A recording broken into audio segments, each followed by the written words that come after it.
கண்ணம் பள பள பளவென வரும் கிண்ணங்கள் சொல்வன கண்ணும் நில்வன நெஞ்சும்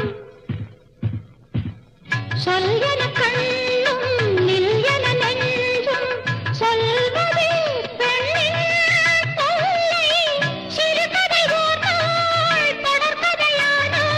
அதுதான் ஆனந்த எல்லை நான் பேச வந்தேன் சொல்லத்தான்